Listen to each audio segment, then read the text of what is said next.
This afternoon's discussion is really going to be a broader discussion on Anglo-Iranian relations, or more accurately, British-Iranian relations, hopefully in historical context and perspective. I want to broaden it out and discuss a number of issues and themes related to this most contentious of international relations, one that I still think is vital and important, not only for historical reasons, but because, of course, in a very current and contemporary sense, the image of Britain and Iran, and to some extent, obviously, Iran and Britain, are images and perceptions that are built up over decades, perhaps even one might say centuries of a relationship, not all of which is founded on mistrust, it has to be said. I'm going to sort of try and outline some things to show that the relationship in a historical sense is certainly more nuanced and more complicated than some of the modern political mythologies would have us believe.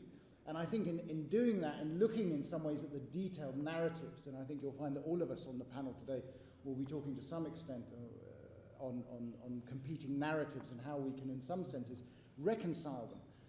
In looking at this sort of this relationship in detail, perhaps we can begin, although I have to say this is not the first time I've tried to say we're going to try and begin to find a solution to this interminable problem, but what the hell, we always have to start somewhere. This idea we can begin, in a sense, to find ways in which a more constructive relationships can be had going forward. Now, we've focused today and over the last days in the conference on the constitutional revolution, and in a way that's what I want to start with in terms of our troubled history. Because while obviously many people, when we talk about British-Iranian relations, will focus on the oil nationalization crisis and the coup d'etat of 1953, depending how you frame that relationship, depending how you frame the argument, of course the image and the perception look somewhat different. So obviously if we start the argument in 1953, we see Britain and the United States obviously as the big bad guys who have caused much damage to the political fabric of Iran. But if you go back to 1906 or even to the late 19th century, you'll see that the relationship might be a good deal more nuanced and different. And it also helps shed light into the way in which Iranians themselves connected, talked to, engaged with Great Britain, both in terms of the ideas that country tended to sort of disseminate, but also its policies. And one of the things that a couple of points that I want to sort of highlight here, one is that we have to remember that Britain engaged with Iran initially through the prism of India, and I think that's an extremely important caveat, in a sense, a qualification that we have to be aware of. That the British, when they approached Iran really from many, many years of experience in what essentially was the Persianate world. So this means that they came to Iran already with a degree of sort of cultural knowledge, shall we say, in depth, that other powers may not have had.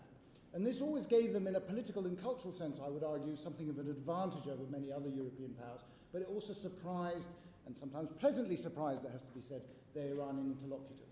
And if you look at the way in which the original sort of British ministers and others and other Orientalists that went to Iran, many of them took advice and had in their employ people who were either Iranian by birth or Persianists and others, who could often explain the nuances of the very complex nature of Qajar Iranian etiquette, for instance.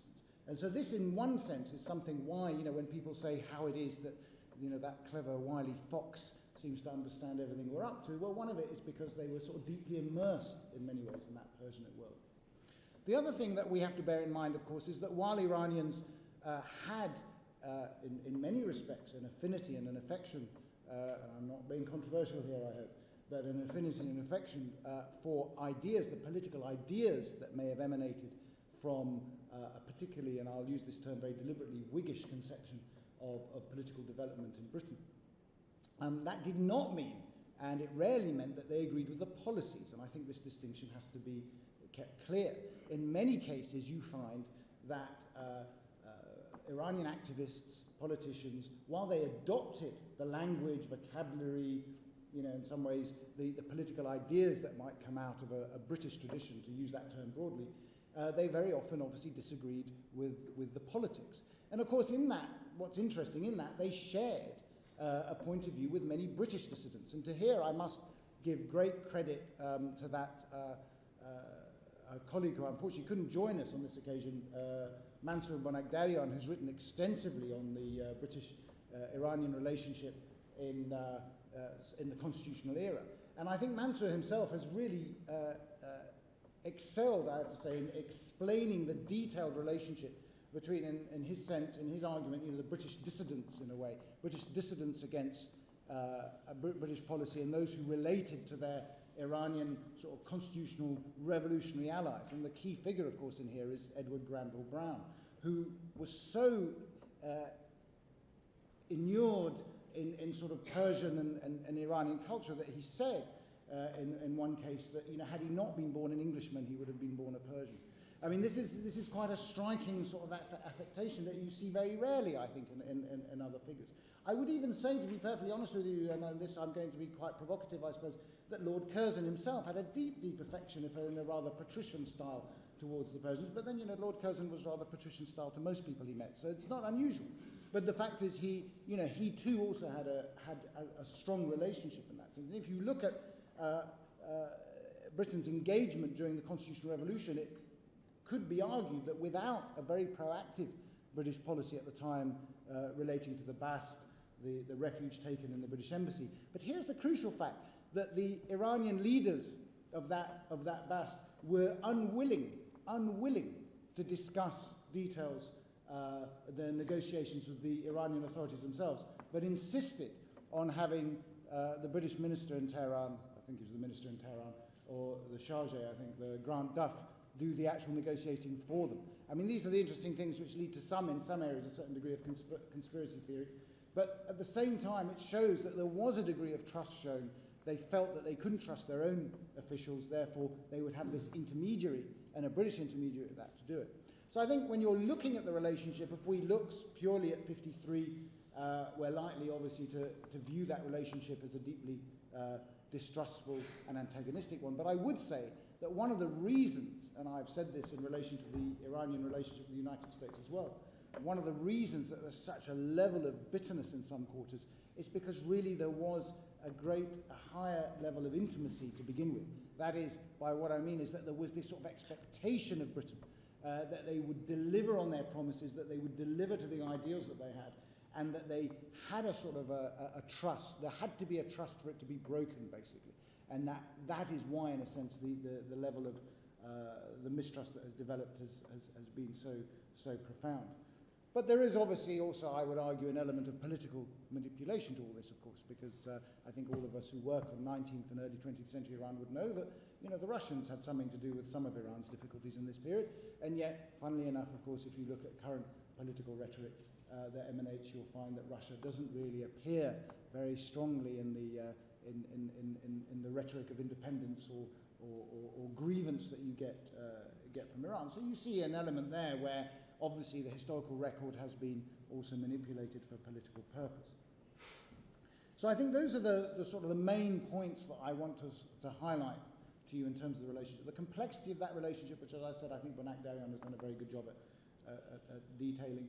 The complexity, the nuances, the fact that there's a multiplicity, India being a very important sort of aspect of that, of the way in which that relationship was constructed. I always ponder, and I know Abbas and others would probably, well, I hope you would agree, but we talk about the 1907 Anglo-Russian Convention, when Iran was split into spheres of influence between Russia and Great Britain, the British Empire. It's always struck me as quite peculiar that while the Russians got all the nice bits in the north, all the population centres, Britain only got Baluchistan. Now, with the best will in the world, I have to say, even then, this is after the signing of the oil concession with Darcy. Even then, the British did not seem to be interested in actually having that area under their sphere of influence. They were limited really to that corner. And that can only really be understood when you realise that actually the director for that policy came from Delhi and not from London. That the chief policy there was the protection of British India. It wasn't really anything else, because actually it was almost counter to broader British interests, as you see later. So I think, those things are important to bear in mind. There's a complexity in the relationship, both in terms of the relationship between Britons and Iranians. There's a complexity in the relationship in the way in which the British Empire was administered between India and Britain. And of course, if you look at the long span of that relationship, you'll see many periods where actually Iranian elites, intellectual and otherwise, had a very, very strong, constructive, and to some extent, I would say, productive relationship with their British interlocutors. On that note, having highlighted those 3 points, I'm now going to hand over to Jonathan, who I think is going to talk more on the aspects of conflict resolution, which I think that leads on rather nicely from what I've just said, although I hope I didn't emphasize too much conflict there, but clearly there is a certain amount. And then, I'm very pleased to say, we're then going to pass over to Ian, who has managed to join us, who will talk a little bit about the a journalist perspective, really, of working in Iran, and also the construction of narratives from that sense. And then we'll end with, I suppose, the bookends being 2 historians. Touraj will then wrap up with some comments from a historical perspective as well, and then we'll open the floor for discussion and questions. And I understand this is a first for me, by the way. I'm a complete, I shouldn't use that term because we're on air, but novice, I think, is a better word, yes. Thank you. A novice at this that apparently will be getting questions over the cyberspace or something, Twitter, whatever they call it, and hopefully we'll be able to get some good ones there, and we'll distribute. I shall have the privilege of distributing the questions to my colleagues as they come in, and obviously we'll hopefully try and pick the right person to answer the right question, if I may. So, without further ado, Jonathan, the floor is yours. Ali, thank you very much, and thank you very much for inviting me here to talk today. I feel rather humbled talking today because such is the academic prowess on display. I'm afraid I'm not going to try and be a historian. I'm going to take a pragmatist's view, someone who's faced the problem of conflict for 32 years in a military career. So if I take a pragmatic view, hopefully that'll add a different perspective to the debate. The topic today is Iran. Some would say the question should be, who is the enemy? In which case the answer, I would say, is ourselves. We are our enemy. I spent 32 years in the military, and after a brief foray in what you might call conventional warfare in the Falkland Islands, I spent the rest of my career dealing in counter-terrorism and what you might call more political conflicts throughout the world, Northern Ireland, the Balkans, Afghanistan and Iraq.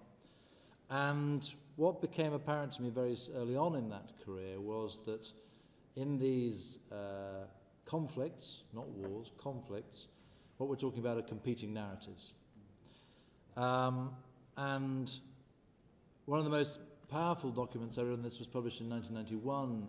It was a study on Northern Ireland done by a Norwegian peace researcher called Turkal Opsahl, who said that one of the problems with Northern Ireland was that people in Northern Ireland, the 2 sides, had locked in pictures of the other as the enemy. And that's a theme I shall return to in a while. So during this service in Northern Ireland, as I say, in all those countries I talked about, another of his observations came to mind, and that is that conflicts need managing. They are inevitable in human society. They cannot be solved. Just want to pick up on that word, you use the word solution. There are no solutions to these things. Human conflict is inevitable. We just have to manage it. And the key to that is understanding the other person's perspective.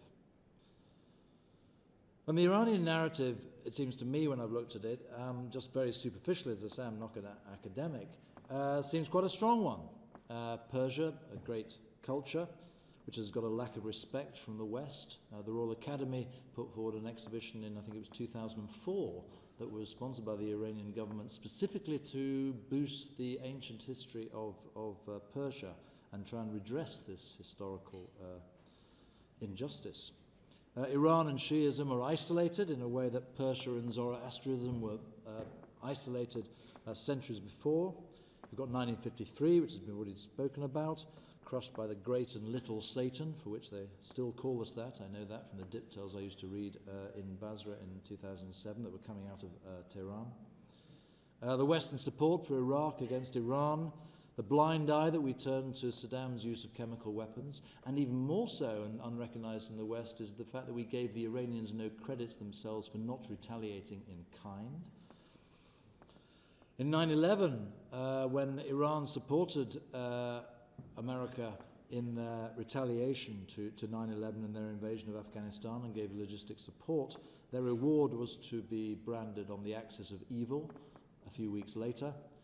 Again, perhaps less reported in the West than it should have been, was the fact that this completely discredited the reformist movement inside Iran. And it's not just the hardliners now that don't trust the West.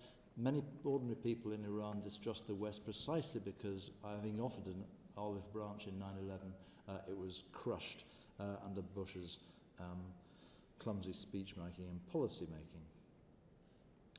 And then you have the double standards on nukes.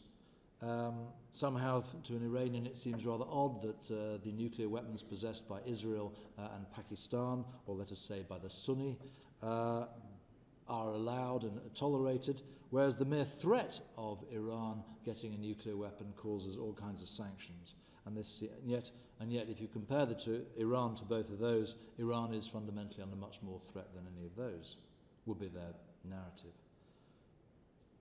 I was forced to take this narrative particularly seriously when I was in Basra in 2007. I had the task from Tony Blair of pulling the troops out British troops out of Basra back to the airbase. And so saw at close hand the effect of what was termed Iranian violence against the West. Actually, I came to a couple of conclusions that surprised people. One was that Iran was a force for stability in Iraq. It was a force for stability in the sense that it put a cap on inter-Shia violence. It was the ultimate guarantor that the Sunni would not get back to power in Iraq. And it, as I say, put a cap on the feuding that was taking place between the various factions of the Shia polity. And the second sign of what they had in mind was they wanted Iraq to be a success just like we did. And you could tell that from the fact that no one ever bombed the southern oil fields that were owned by the Shia and controlled by the Shia militias, and presumably the IRGC probably took a cut of the profits. But nonetheless, the fact was that this was stable, this was economically prosperous, and that's why I was very confident when I pulled the troops out this was going to be a success. And if you look at Iraq now, Basra is indeed a success, because, and partly that is due to the stabilizing influence of Iran, I would say. So it came to the conclusion in that result that Iran was a rational player which had rational national interests. And if you go back to Henry Kissinger's question when he says we should engage with Iran and ask them, are they a cause or are they a state? I think there's enough of state interest in Iran to worth dealing with, and I think we should give them the benefit of the doubt for the moment. Why is Iran as a rational state, why is that a hard sell as a narrative? Go back to what I said at the start about people having locked in pictures of the other as the enemy. And forgive me for readers of the Tablet, because in 29th of June 2013 I published an article in the Tablet outlining these arguments. So if you've heard some of these before, I apologise, but I think they're worth repeating because I still believe in them. It seems to me that there are two narratives that are hardwired into certainly a British child's education, and I suspect very much so in an American narrative as well, in their education and culture. The first is that when a child grows up in Britain, the first stories they ever learn tend to be from the Old Testament. And that tends to imbue in children an unthinking view that the Jews are the victims and that Israel is to be protected and are the good guys. Secondly is the Greek culture. If you are brought up in Britain, you would imagine that civilization began in Athens. And if you take that view, then Persia is the enemy. QED. No wonder we're suckers in the West for the Netanyahu narrative. It plays to some subconscious, deeply ingrained narratives that we haven't really thought about. And as Mark Twain said, ideas arrived at irrationally cannot be solved, cannot be removed by rational argument. And when you add to that the hostage crisis, and then the films made about the hostage crisis and everything, modern facts that seem to reinforce this narrative of Iran as the enemy, no wonder then that you get the US Navy 4-star standing up the other day and making a speech about how Iran is the source of most terrorism in the world today. The good news, I guess, is that the narrative seems to be shifting. When Thomas Friedman in the New York Times, not exactly a well-known lover of Iran, and not averse to supporting Israel when it suits him.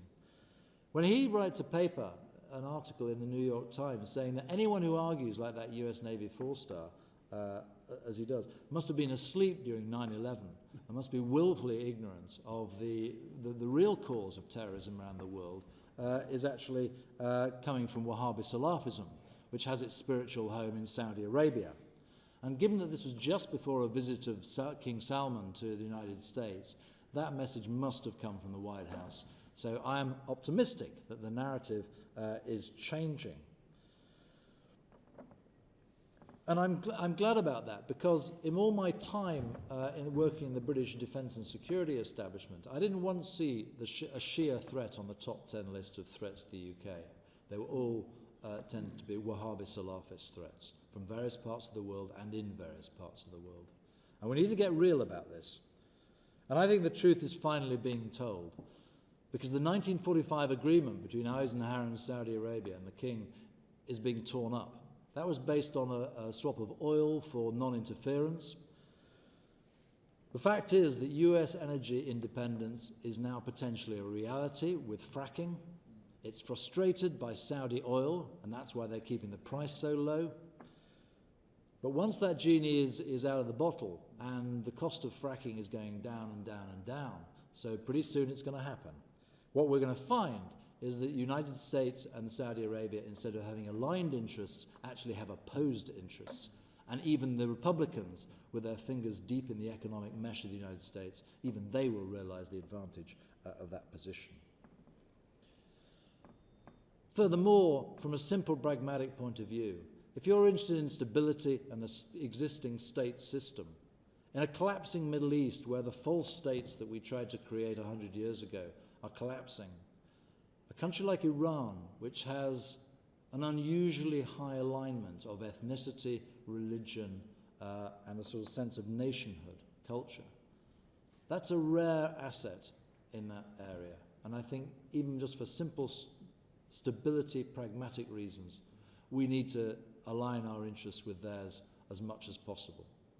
No wonder then that I think we're about to see a grand alliance between the Chinese, the Russians, the Americans and the Iranians to try and sort out the problem of ISIS. I'll leave it at that. Thank you.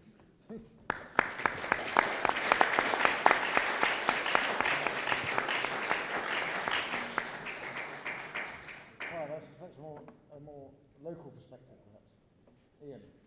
Thank you very much. Very interesting. I'm sorry I was late. I thought that the London traffic was better than Tehran's traffic. I was wrong. Compounded by the weather. Ali, thank you very much for inviting me. Ali and I have known each other for a very long time. I've always seen him as a source of great wisdom and dealing with Iranian affairs. 20 years, 25 years, something like that. Inevitably, there'll be quite a lot of overlap in I think the fairly brief remarks I will make, because of Jonathan has covered quite a lot of them. Just on a sort of personal note, I've been visiting Iran as a journalist for, 30 years. I think I first went there, I wasn't there before the revolution, but I was there in the mid-80s at the height of the imposed war. I have some very vivid and unpleasant memories of that. It was, a sub-theme, I think, perhaps, of what I will say is to talk about actually being a journalist in Iran, the difficulties, the challenges of doing that. And in the period of the war, the 8-year war with Iraq, every so often journalists could visit. You would be told that visas were available and you would scramble to get to the nearest Iranian embassy, wherever that was, and you would arrive in Tehran and you would be taken, I have to say, on usually a terrifying trip to the front lines, wherever they were at that particular moment. We used to joke, I think, amongst ourselves that the Iranians were keen to show these Westerners what martyrdom really meant. And there were a few occasions where I found myself muttering Muslim prayers, despite not being of the faith myself.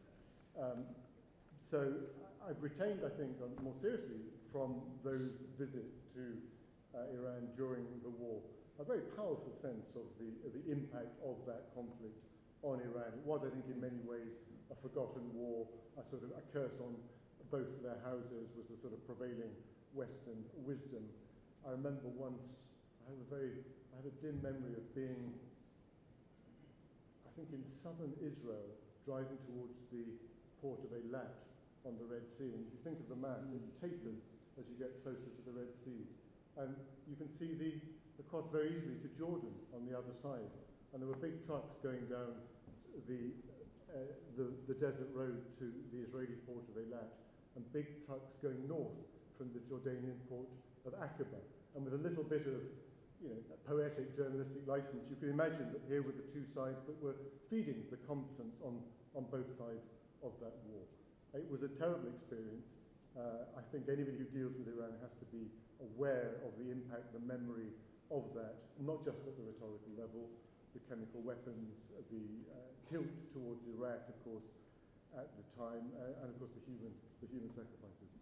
I have a very vivid memory of standing in the garden of the British residence, the wonderful British embassy in Tehran, with a very nice man, I can't see him here, called Edward Chaplin, some of you may know, who is an immensely tall, now retired British diplomat, who at the time was, I think, the sole British diplomat in Iran. I think relations were very, very limited, standing out, him peering up, twice the height of the trees and looking up at the anti-aircraft fire going up as the Iraqi planes came overhead.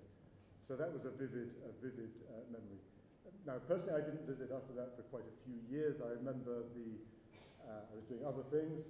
I tried to get away from the Middle East, only partially successfully, and returned at some point in the late 90s to deal with British-Iranian relations, covering British foreign policy, the Rushdie affair that everybody will remember, the diplomatic acrobatics around that, how was that difficult issue to be resolved, and it was partially resolved in the period of President Khatami, I think, and there was a famous meeting between the late Robin Cook, the British Foreign Secretary, and his Iranian counterpart there, Farazi maybe, where things seemed to be on a better footing. But I think anybody who dealt with Iran from a British perspective, whether politics, the military, or the media, you cannot but be aware of the very heavy shadow of suspicion and mutual demonization.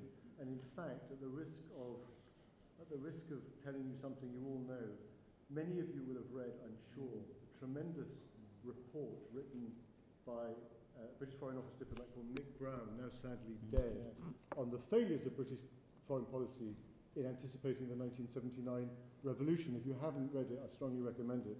Just a few lines here. This is the last British ambassador before the revolution, Sir Anthony Parsons, responding to the critique in the report. And he said, just one sentence, after 150 years of gross British interference in Iran's internal affairs, all Persians, including the Shah, were obsessive about the hidden hand of the British. Our only hope of establishing a profitable working relationship with the Shah was to do everything possible to allay these suspicions and nothing to feed them, and so on and so forth, justifying a fair response, his behaviour in the face of the critique. But that mutual demonization is still very, very strong, and all of you will be aware of the strands of that still exist if you look at what the Iranian media says on a daily basis. For example, about BBC Persian, which is widely watched in Iran. Of course, you get a flavour of that. In general terms, it's been difficult for the British media to cover Iran. It has been inaccessible for long periods. There's an additional problem that I'm aware of because I suffer from it myself. I've worked in the Middle East for many years. I have a good knowledge of Arabic. I have only a few words of Persian, and it makes me very, very conscious of the limitations of working in Iran as a journalist when you are dependent, as so many Western journalists are, the vast majority, on interpreters, fixers, and you have very little sense of the ambiance, of the chatter, the colour, the feel of daily life because you're cut off from it. Of course, many Iranians, especially educated Iranians, speak English, but that, of course, allows you only to be in contact with the highest level of society and is in itself potentially very, very misleading. On the Iranian side, a few words. These things come and go. Journalists were welcomed into Iran in 2009 for the election which saw Mahmoud Ahmadinejad's second term, and you all know the story, whatever terminology you use. It was a controversial election, and one thing is certain, that it ended with every visiting foreign journalist being thrown out immediately the protests began. And for several years, for I would say for at least 5 years, there was a very, very small number, really only a handful of international and particularly Western journalists operating in Iran, where they have worked under considerable constraints. I think that's putting it mildly. Not to mention things like the currently ongoing case of the, for example, the American-Iranian correspondent for the Washington Post, who is facing charges of espionage. But not to be too negative, things have started improving in recent months, and I was lucky enough myself in end of June, July, to get a visa to go to Iran, indeed for the first time since 2009, as were others. It's interesting in the context of British-Iranian relations that for all the little Satan, great Satan thing, American journalists actually have been going to Iran more easily and more often in the last 2 or 3 years than the little Satan media representatives have, which is curious. I find that in a way, call me naive, I find it a sort of backhanded compliment, actually. But of course I may be wrong. But there was a marked change in the build-up to the conclusion of the Vienna nuclear negotiations. It was quite clear that the access for Western journalists, including British journalists, had changed. True, I had to go, enormous expense. I had to go to Paris to collect a visa because, of course, the Iranian embassy in London, like the British embassy in Tehran until very recently, was closed and not functioning. It was fascinating to be there at a time when the Iranian government is making a tremendous effort to reach out, to improve its image, to burnish its credentials on the general theme of constructive engagement and moderation, of course, around the nuclear issue, but trying to radiate a sense that there is more to it than that. I have to say that the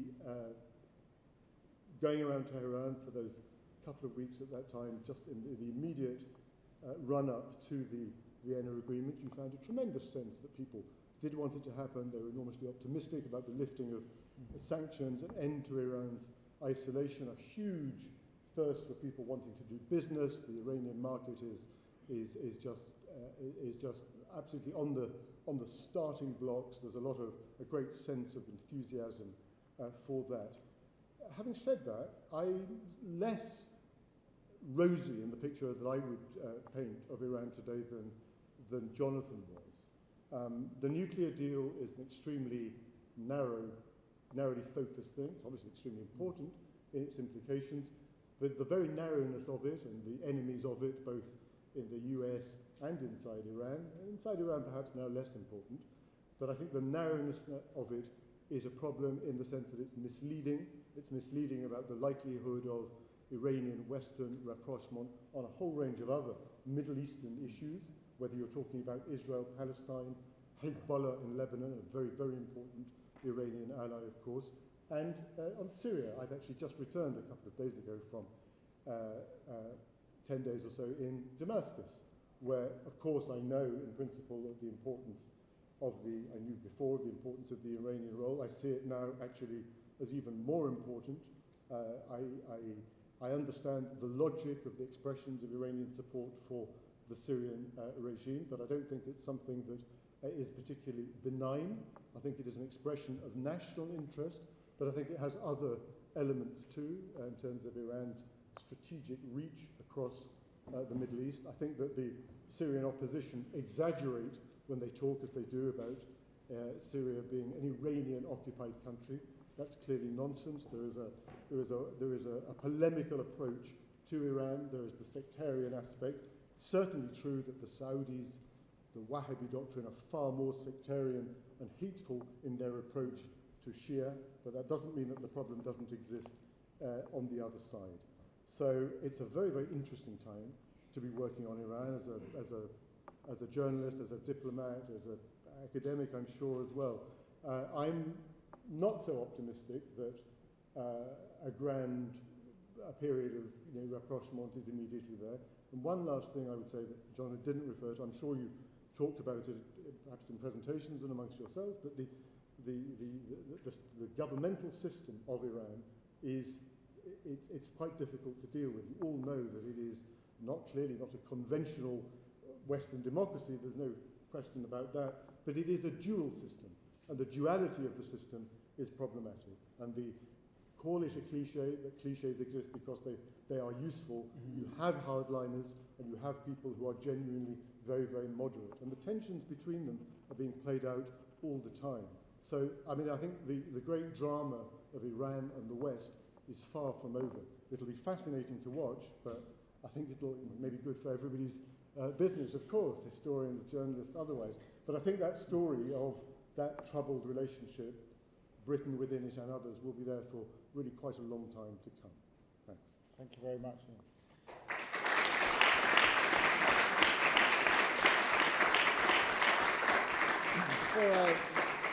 Before I pass on to Touraj, since Ian has raised that report that Sir Nicholas Brown had written on the lessons of the Islamic Revolution for British policy and foreign policy making, there is an absolutely wonderful line that Sir Anthony Parsons does use in his response. And I use it every year, you know, when I teach a course, as some of you know, on Britain and Iran in the modern era. And it really sums it up for me, actually. It does it very. He says our problem in Iran was not a lack of information, it was a lack of imagination. And that, for me, sums up this idea, you know, that you're stuck in narratives. Bureaucracies always get stuck in narratives, it has to be said. And I use bureaucracy in the broadest term, of course.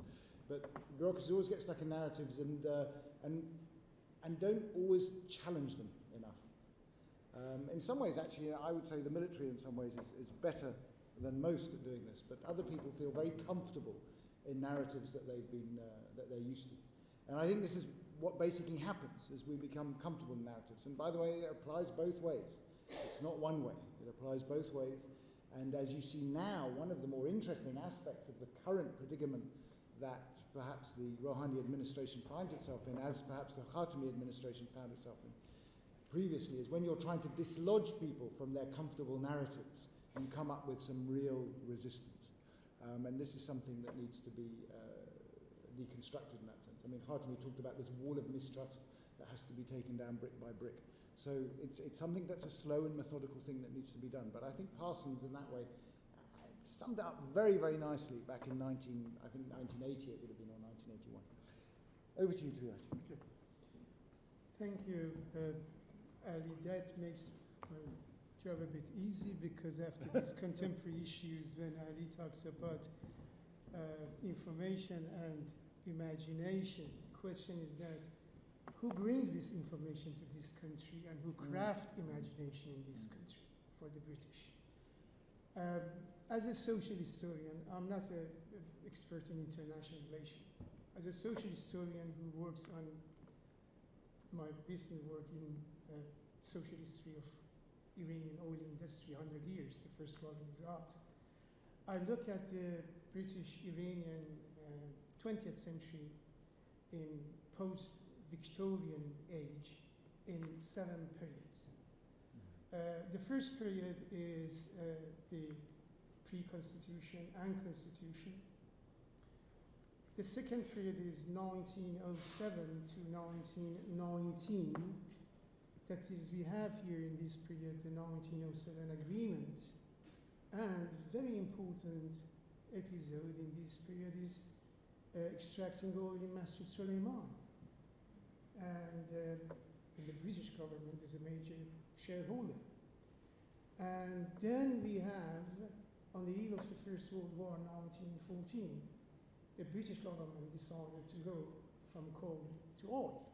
And oil becomes very, very important. And we are entering the age of what I call it oil capitalism.